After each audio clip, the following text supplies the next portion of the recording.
esta mañana preparamos el corazón, permítanme orar por un segundo y ir a la palabra de Dios. Padre, gracias te damos en este día por todo lo que haces por nosotros y en nosotros. Ahora permite que nuestro entendimiento absoluto esté concentrado y enfocado en lo que tú nos quieras hablar en el día de hoy. Ponemos este tiempo en tus manos en el nombre de Jesús. Amén. El domingo pasado comencé a hablar de una miniserie, una idea que quise desarrollar acerca de las transiciones. Y en el día de hoy quisiera continuar con esa misma idea. Así que el sermón de esta mañana, si se quiere, es transiciones. Todavía él no ha terminado. Y ustedes ven una barca y una tormenta que se aproxima, porque exactamente eso es el pasaje que en un momentito más voy a usar. Pero antes de llegar a ese pasaje que usaremos medular para esta enseñanza, quisiera contarte lo que encontré en un diccionario, que está a nuestro alcance de cualquiera, por supuesto, acerca de la definición de transición.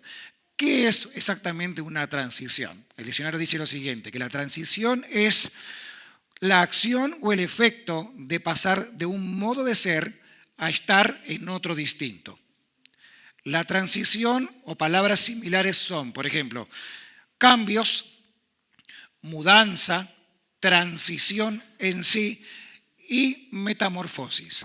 Metamorfosis. La última palabra me voy a detener un segundo ahí porque justamente Romanos capítulo 12, versículo 2 dice lo siguiente, el apóstol Pablo: no se amolden al mundo actual, sino sean transformados, o sea, pasen la transición mediante la renovación en su mente, así podrán comprobar cuál es la buena voluntad de Dios, buena, agradable y perfecta. Creo que alguien se quedó afuera de la barca, pueden traerlo, me parezco a Noé, por eso dije lo que acabo de decir. Metamorfosis es justamente lo que parece, lo que aprendemos a través de ver una mariposa que antes de ser una hermosa mariposa es un feo gusano, ¿no? Un gusano es feo, a no ser que sea lindo el que tú conoces, no, la mayoría no lo son, pero sufren una metamorfosis, sufren una transformación, y de eso que no tiene tanto sentido, de esa situación que es desagradable, si puedo decirlo así, transiciona el gusano y se convierte en lo que hoy nosotros conocemos como una mariposa. Vayan conmigo, por favor, al texto que vamos a usar. Es Evangelio de Lucas, capítulo 8, versículo 22 al 25. Cuando lo tengas, me dices amén a eso.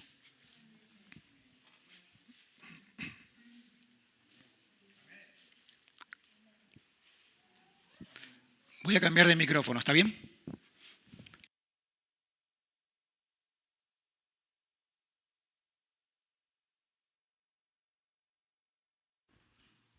¿Qué tal se escucha este ahora? Bien, perfecto. Entonces dije Lucas, capítulo 8, verso 22 al 25. Cuando lo tengas, ¿me dices amén? Me dijiste amén, perfecto. Dice la palabra de Dios. Un día subió Jesús con sus discípulos a una barca y dijo: crucemos al otro lado del lago. Y así que partieron. Mientras navegaban, él se durmió. Entonces se desató una tormenta sobre el lago, de modo que la barca comenzó a hundirse y corrían gran peligro. Los discípulos fueron a despertarlo y le dijeron: Maestro, Maestro, nos vamos a ahogar, gritaron. Él se levantó y reprendió al viento y a las olas, y la tormenta se apaciguó y todo quedó tranquilo. Jesús preguntó: ¿en dónde está la fe de ustedes? Con temor y con asombro, ellos se decían el uno al otro: ¿quién es este que manda que aún los vientos y el agua le obedecen? Hablando de agua, alguien me trae un vaso con agua, por favor, rápido. Y si es con 2 gotas de whisky, va a ser mucho mejor.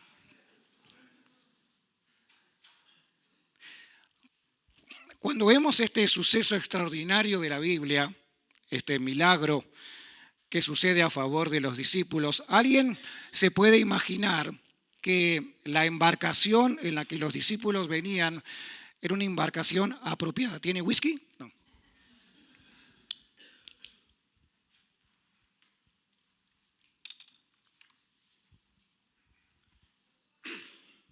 Esto me pasa por gritar los goles de Boca. Algunos se podría imaginar que la embarcación en la que los discípulos van era una embarcación apropiada para enfrentar una tormenta. Realmente la cabeza de cualquiera de nosotros, y no es de quejarse de cualquier índole de imaginación, uno se imagina un barco tipo, no sé, los Piratas del Caribe, ¿no? Que venían en un barcazo. Pónganme la foto del barco que me imaginé en ese momento del sermón. Denle también un café al de la... Esa, perfecta. Uno se imagina un barco así, ¿verdad?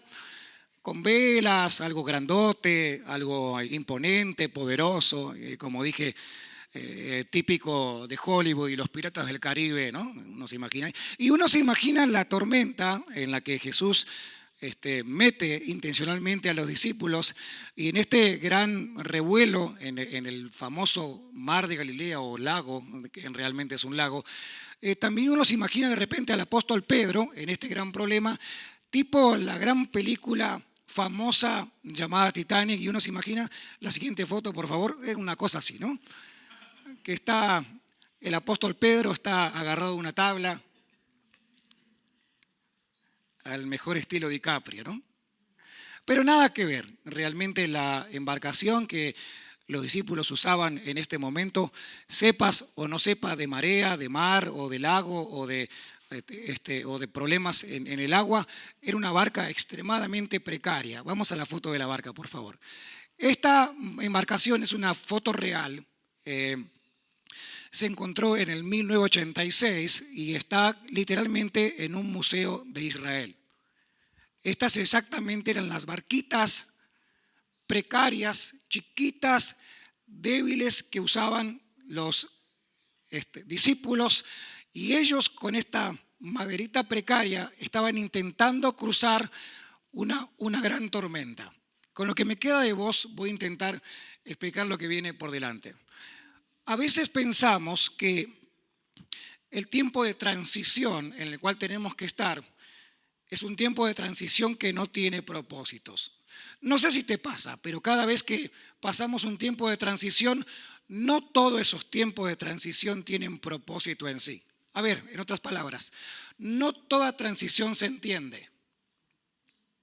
No a todo lo que me pasa le encuentro sentido. Por ejemplo, ahora mientras hablo me estoy quedando sin voz y no le encuentro sentido a eso. Porque les prometo que no le grité a nadie durante la semana. O de repente veo una crisis en mi casa y no le encuentro sentido a la crisis que estoy atravesando. O de repente pasa algo en mi trabajo y a ese algo realmente no le encuentro sentido. Entonces, hoy quisiera hablar, con lo que me resta de voz, acerca de cómo el Señor de repente nos mete en momentos de transición, aunque no le encontremos sentido. Mire al de al lado y confírmeme si está pasando por una transición o no. Mírelo usted y predíqueme usted cómo lo ve. Algunos tienen cara de transición extendida, ¿no? Así como... ¿Cuánto va a durar el tiempo de transición? Realmente no hay un tiempo, no podría decirte. Sería una aberración de parte mía decirte, por más que quiera darte ánimo, a que esto se va a terminar mañana. Ojalá termine mañana, pero realmente no manejamos ese tiempo. ¿Están de acuerdo conmigo?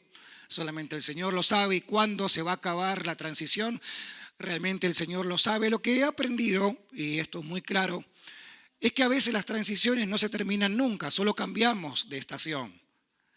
Ay, alguien con cara de preocupado, dígame amén, por favor. Amén, uno aquí nomás preocupado, el resto está en bendición. ¿Por qué digo eso? Porque siempre pasan cosas. Saben, tenemos la bendición ahora de tener en casa a Karen, nuestra hija mayor, que viene de la escuela, ya se va a graduar en el mes de mayo. Y ahora está con nosotros por unos días, ¿no, mi amor? Sí, perfecto. Y la apunto con ella porque es una gran alegría tener un hijo en casa de regreso. Pero es un gran gasto también tener un hijo.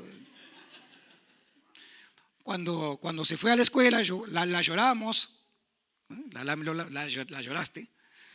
Dijimos, ven, Señor, te damos gracias por la hija que nos das, pero Señor, ya...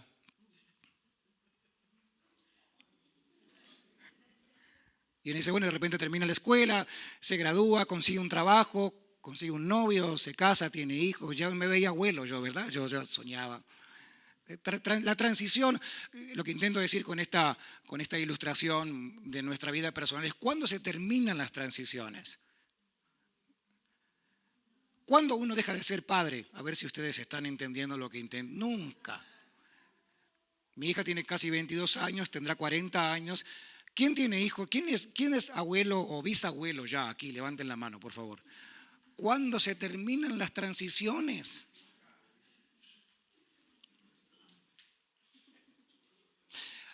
Al entender que esto no se termina nunca, parece que el Señor lo que va a hacer es llevarnos de una temporada a la otra, de una temporada a la otra. Pero la transición, la metamorfosis, la transformación, hasta que vamos caminando a la imagen de Cristo y culminamos pareciéndonos literalmente a Él, el día que nos vamos de la tierra, no va a terminar nunca. ¿Están acá conmigo?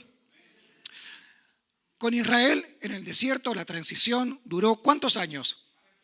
40, un montonazo. ¿Y tenían en Egipto cuántos años?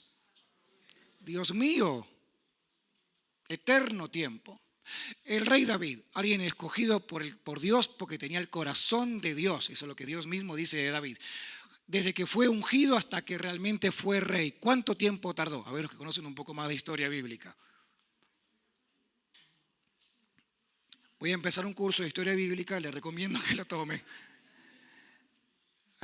Algunos dicen que entre 10 y 15 años. Así que David fue ungido, o sea, el profeta Samuel unge a David, síganme la idea, unge a David, pero entre 10 y 15 años después de haber recibido la unción, no es que David salió de ahí diciendo, listo, me ungió Dios, soy rey, córranse Saúl, ahora voy yo al reinado. Aproximadamente unos 15 años, ¿quiere pensar eso? Entre 10 y 15 años David tiene que gestionar la transformación de lo que Dios le prometió hasta el momento en el que se cumplió. ¿Cuántas cosas Dios te ha hablado a ti que va a cumplir contigo porque Él no miente? ¿Algunas se han cumplido? Sí. ¿Y otras? Estás en transición. Dios te va a seguir formando y te va a seguir pasando por de repente escenarios y tormentas tal cual como estas. ¿Saben cuánto tiempo de silencio de Dios hubo entre el Antiguo Testamento y el Nuevo? ¿Cuántos años? ¿Quién da más? Exactamente 430 años. ¿Cuánto tiempo? Repita conmigo. ¡Wow! Donde Dios no reveló nada. Se cerró el Antiguo Testamento, los profetas dejaron de profetizar y 430 larguísimos años de silencio Dios hizo. Aunque Dios no dejara de trabajar en el plan de redención, todavía no pasaba nada en ese largo tiempo. Díganme si cuando Dios no hace silencio no lo consideramos un tiempo de transición. No sé si le pasa a usted, yo no soy muy amigo del silencio. Me gusta mucho hacer ruido, poner música, patear al perro para que ladre, hacer cualquier cosa con tal que haya un poco de ruido. ¿Alguien aquí es amante del silencio? Dios lo bendiga, si son 2 o 3, el Señor los tenga en su gloria pronto. La mayoría al silencio lo consideramos, escúchenme la idea, cuando en mi casa paterna había silencio, había problemas. Cuando había silencio es porque venía la chancla. Entonces, cuando hay silencio, en mi propia vida personal lo considero como que alguien está enojado, como que algo malo viene en camino. ¿Están acá conmigo? 430 años que Dios no hable, para mí es, Dios se enojó, se armó la bronca. ¿Saben cómo irrumpió Dios la historia en cuanto al silencio? Con el nacimiento de Jesús. 430 años de silencio, te vas al Evangelio de Mateo y lo primero que te cuenta es acerca del nacimiento de la luz. Dios con nosotros. Jesús, Dios mismo hecho hombre. ¿Estás acá conmigo? Porque las transiciones se terminan. Lo que pasa es que hay que tener la sabiduría suficiente, la paciencia suficiente, la entereza suficiente para entender que esto que te está pasando, te está pasando. Lo dije el domingo pasado, lo que te está pasando te está ¿qué?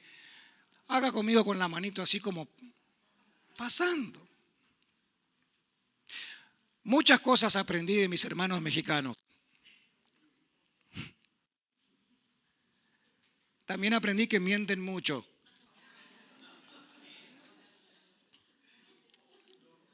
Cualquier hermano mexicano que llegas a su casa a comer, chile aparece en la mesa, le preguntas, hermano, ¿esto pica? No mucho. Poquito. Te pones 2 cucharadas y ves al mismo diablo de frente.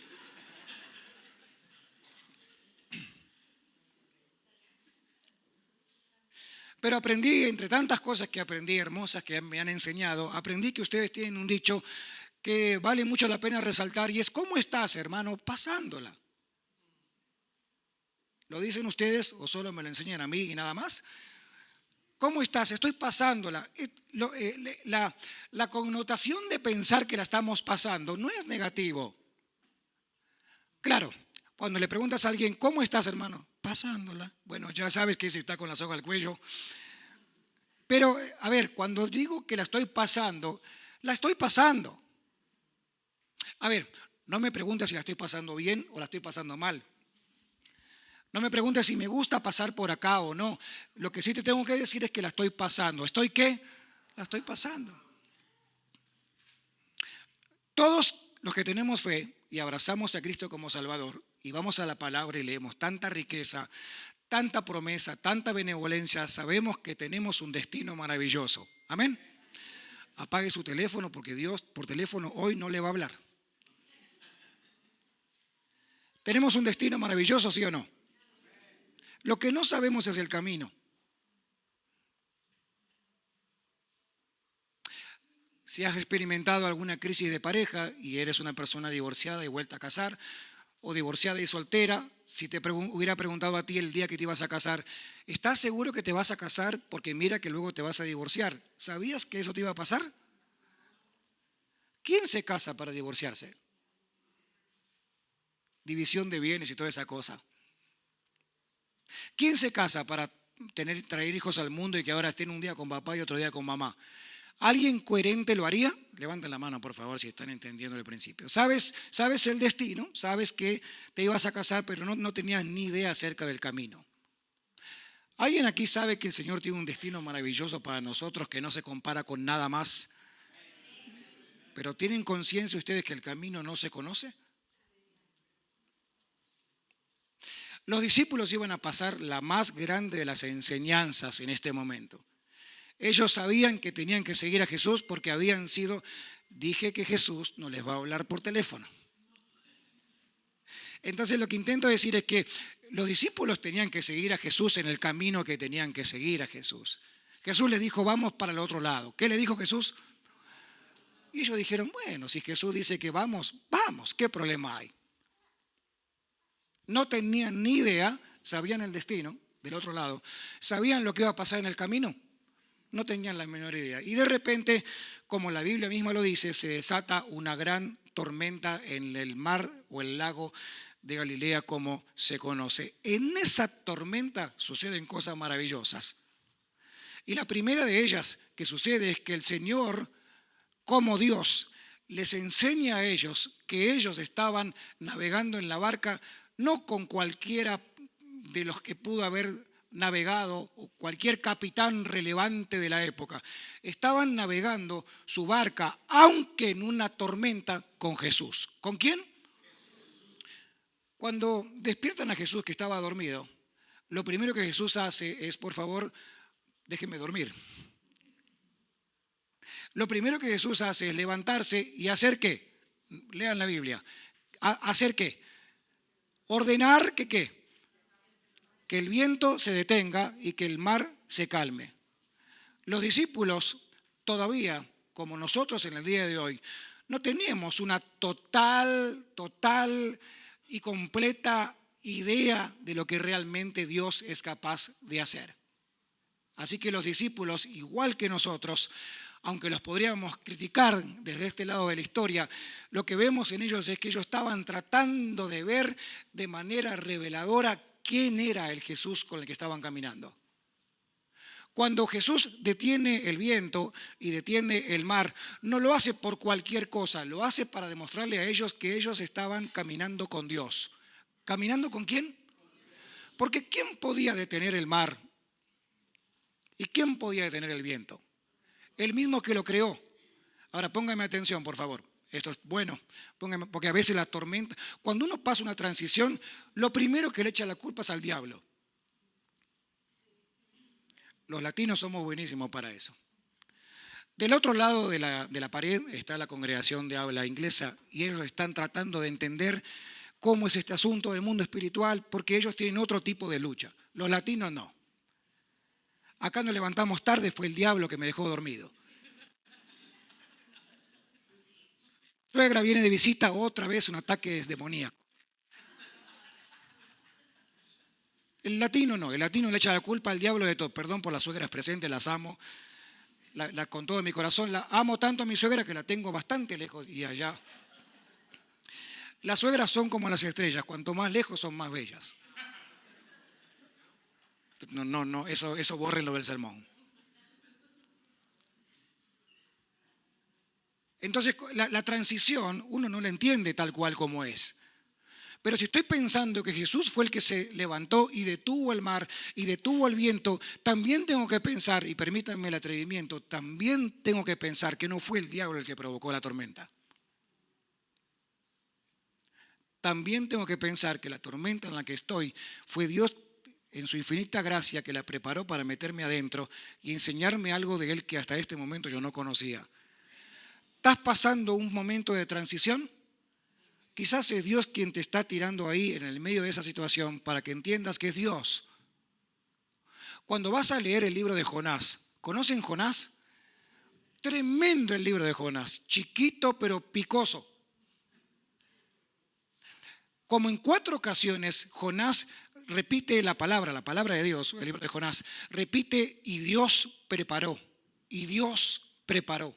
Y en esa lista de las cosas que Dios preparó, Dios también preparó un gran pez para que se tragara a Jonás, para que Jonás trabajara en ese submarino por 3 días, hasta entonces ser escupido a la orilla de la obediencia. Parece ser que Dios también prepara cosas que no son de mi total agrado. Pero como Él sabe que necesito aprender algo de Él que hasta el momento no sabía, entonces de repente Dios lo prepara y me tira a mí en el medio para que yo pueda aprender algo que no podría aprender de otra manera. Alguien tiene que decir amén a eso, por favor. ¡Wow! Entonces Jesús detiene el mar, Jesús detiene el viento y entonces comienza una gran conversación entre Jesús y los discípulos, hombres de poca fe. ¿Qué ha pasado con la fe de ustedes? Y no era una cuestión de regaño de Jesús hacia los discípulos, sino que era más bien, Señor, gracias por la tormenta que se viene. Hoy es un día fantástico. No es tanto la pregunta de regaño, ¿por qué no tuviste fe? Escúcheme, en ese barquito que acabamos de mostrar con esa maderita tan débil, en el medio de una tormenta cualquiera tiembla. No estamos haciendo pequeño tu transición, tremenda transición la que te toca vivir. Cuando vean un niño colgado del techo, por favor me avisan, llamamos a los bomberos. Tremenda transición la que nos toca vivir. Es muy atrevido de parte de cualquiera, sobre todo los que quieren animar a las personas, y decirle a alguien, ese problemita es una tontería, no te preocupes, hombre, ya va, y le palmean la espalda 2 o 3 veces, parece que lo están haciendo a propósito hoy, ¿no? Entonces, no es nada. Entonces de repente viene alguien y te cuenta un problema. No, mira, ¿sabes qué? No, eso no es nada, hombre, no llores, hombre, ya va a pasar, te palmean 3 veces la espalda y te dejan ahí. Qué doloroso que es que algo pueda ser respondido de esa manera, porque cada uno sabe su transición. A ver, cuéntenme sus transiciones, a la cuenta de 3. Cuéntenme, usted hábleme rápido, yo de acá lo escucho. Cuénteme su transición. A ver, 1, 2, 3, hábleme.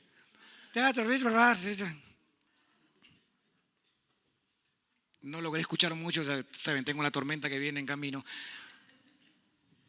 Entonces sería muy torpe de nuestra parte decir, no, lo que te está pasando a ti, hermano Eduardo, eso es una tontería.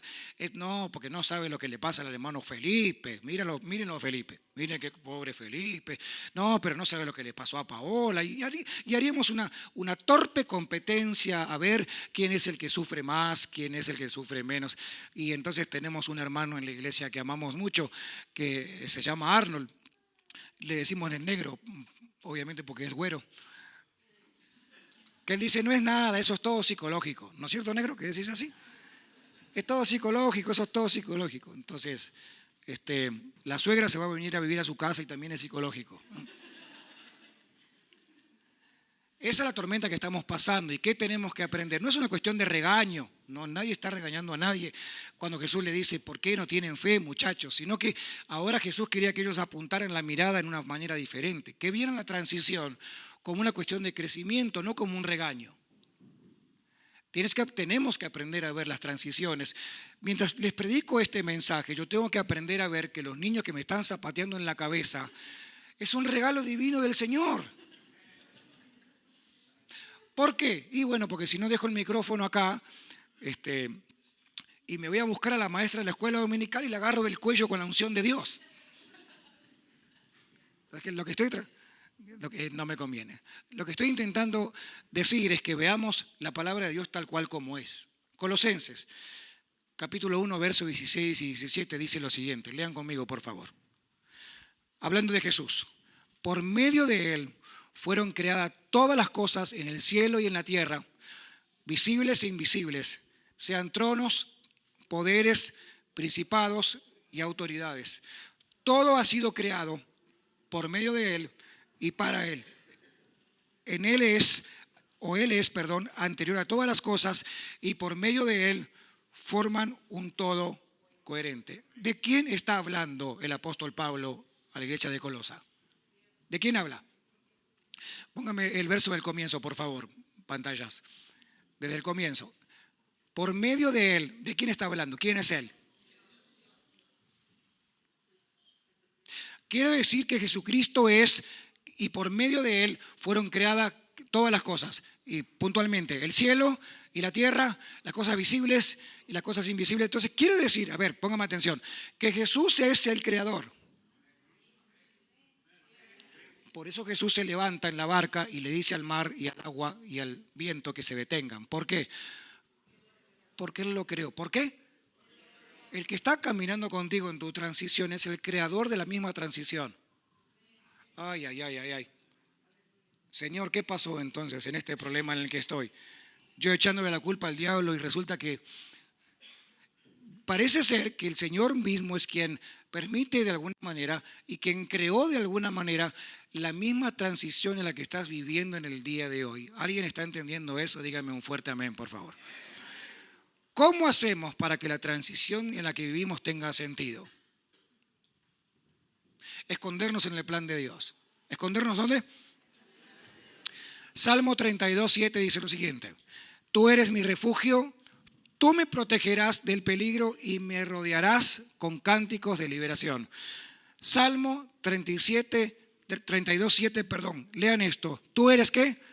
Mi refugio. ¿Y tú qué? Perfecto. Entonces, ¿qué tengo que hacer cuando estoy en el medio de una tormenta?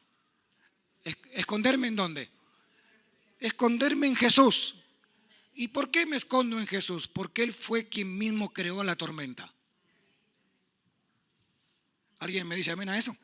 Bien, entonces, ¿qué hago? ¿Cómo tiene sentido?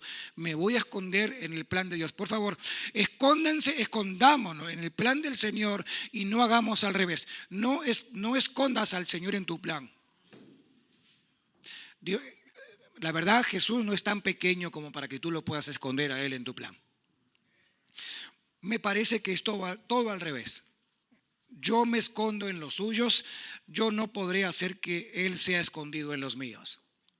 Yo no hago el contrato y luego Él lo firma, Él hace el contrato y también lo firma, porque entonces Él es el que ordena el plan para mí y no a la inversa. ¿Están acá? A veces la gente, como creyentes, hacemos pactos unilaterales.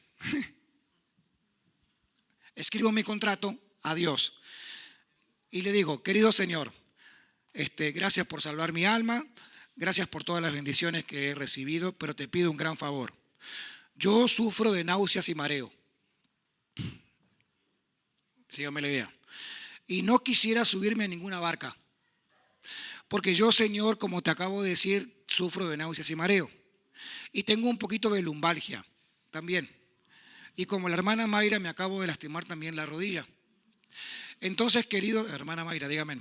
Entonces, querido Señor, no me subas a ninguna barca de transición, porque yo no sé si voy a poder soportar. Entonces, ese es todo mi contrato. ¿Me están siguiendo la idea? Ya voy a terminar. Pongo mi firma y ya creo que es un pacto. Dios nunca firmó ese papel. Eso no está en el trato de Dios contigo.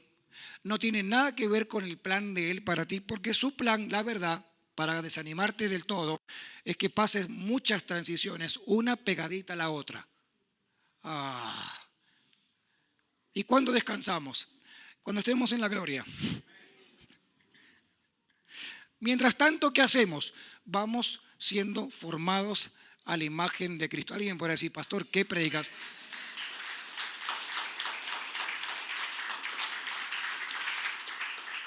Alguien dice, pastor, qué predicación tan desanimante este asunto, o desanimadora, no sé ni qué palabra usar. Me levanto temprano, pero ya era tarde y tengo niños que me saltan en la cabeza. Y encima tú dices que esto no se va a acabar nunca. Bueno, realmente no. ¿Por qué razón? Porque el afán de Dios no es que seas una persona triunfante, exitosa y que salgas en una tapa de la revista más famosa del sur de California. La idea inicial de Dios es que Jesús sea formado en ti. Y que cada creyente vaya caminando de manera que cada vez nos vayamos pareciendo más al Señor. Ahora te pregunto, ¿cómo uno hace para parecerse a Jesús si no está en el medio de una tormenta? Cuando todas las cosas van bien, hermanos, todas las cosas van bien, ¿qué problema hay? Pero cuando estás en el medio de una embarcación tan débil como esa, que parece que te vas a ahogar en cualquier momento, realmente lo mejor de nosotros sale, lo peor de nosotros también sale. ¿Alguien ha estado sacando lo peor de sí últimamente? Debería preguntarle a algún cónyuge aquí para saber la verdad. Escóndanse en el plan de Jesús y no al revés. Jesús tenía un plan.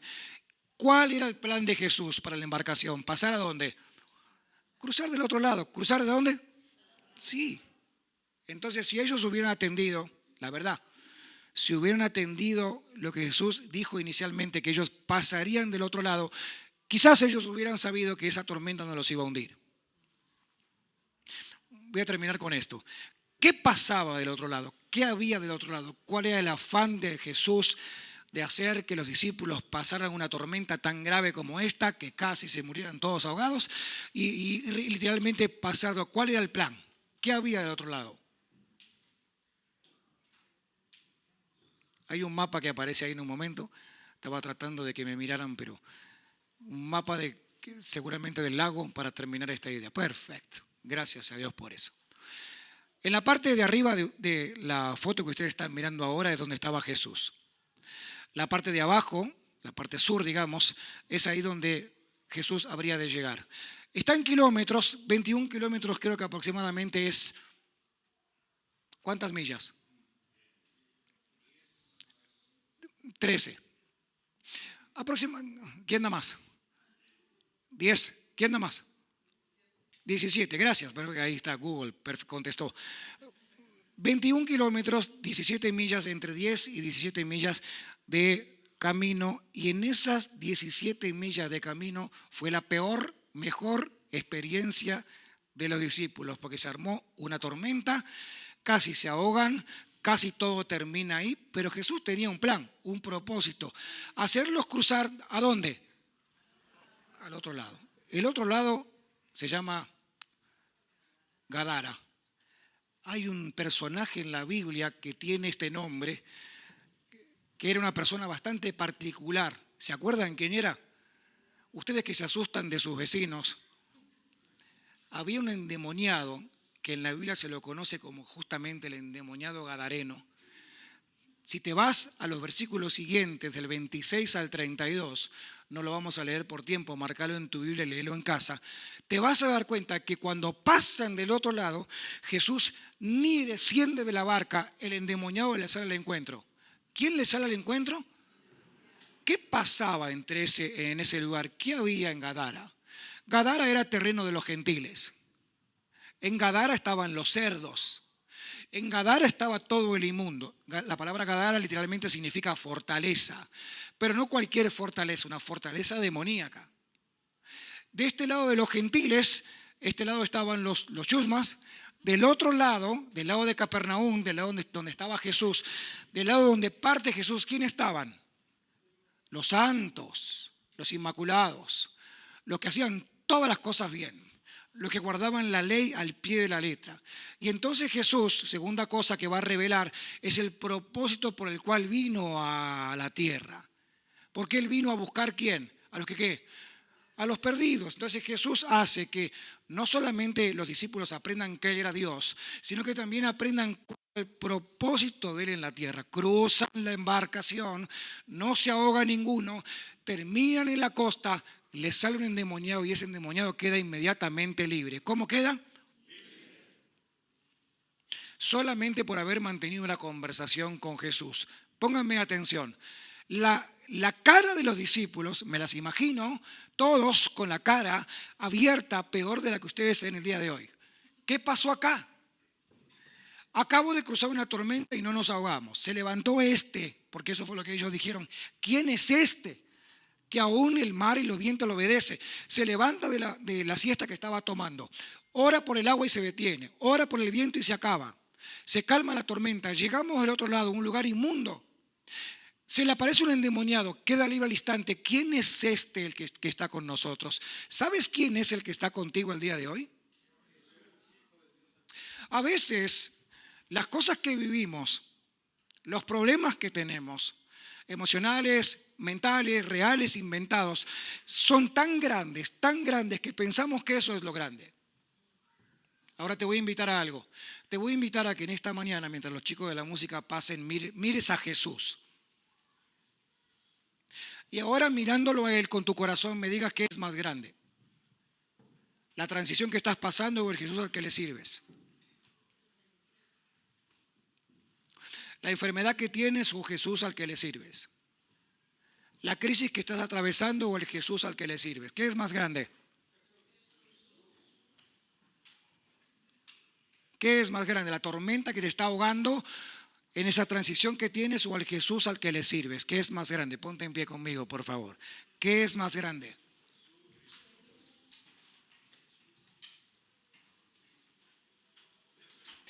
Y si contigo está, y eres consciente de ello, si contigo está quien está aún permitiendo y provocando lo que te está pasando, ¿qué habrías de temer? ¿Qué habrías de temer? Hombre, muchachos, por tan poca fe, ¿qué está pasando?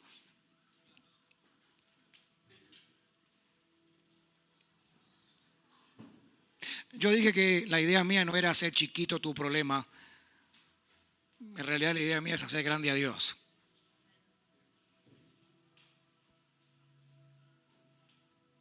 Alguien me dirá, pastor, usted no conoce mi crisis, la familia que tengo, la situación que tengo.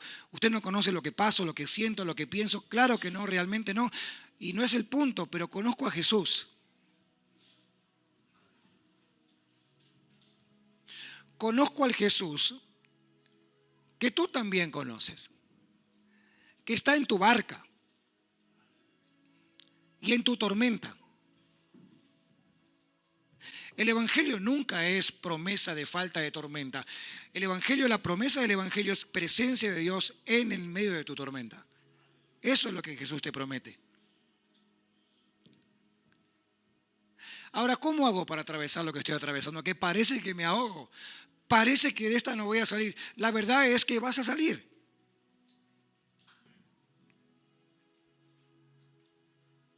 Yo sé que tú querías escuchar esto y la verdad es que vas a salir.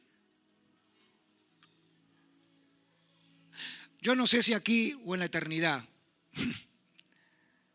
pero vas a salir. seré más explícito e intentaré predicar el Evangelio tal cual como considero que es. El Señor te va a sanar.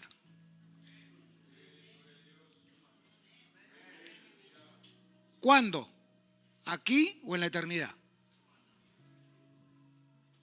El Señor te va a prosperar. ¿Cuándo? ¿Aquí o en la eternidad? A ver, hablemos más coherentemente porque parece que esto nos puede servir a muchos. ¿Alguien quiere tener casa propia? Sí, levanten la mano, por favor, todos los que rentamos. Levanten la mano. Todos los renteros, levanten la mano. Escúchenme. El Señor te va a dar una casa. ¿Y cómo sabe eso? Bueno, te la puede dar aquí. ¿Puede hacerlo? Pero te la va a dar en la eternidad. Es más, Jesús... Ay, alguien tenía que aplaudir a eso.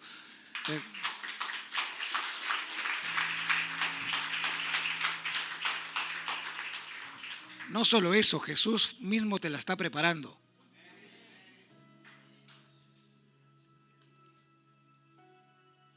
¿Por qué voy a tener temor y darle mi corazón a la preocupación y hacer de eso un altar y un Señor para que me lleve a mí de las narices y yo haga y sienta y crea lo que la situación adversa quiere que yo sienta?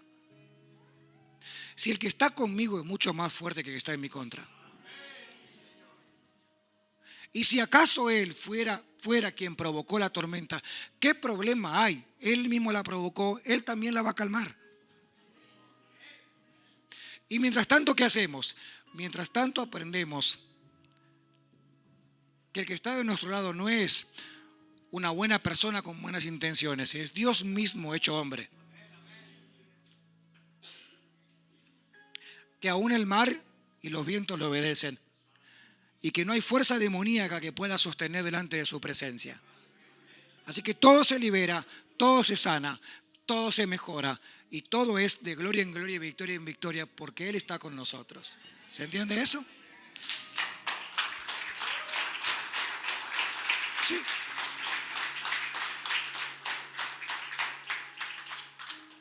La promesa es que un día esta transición se va a calmar.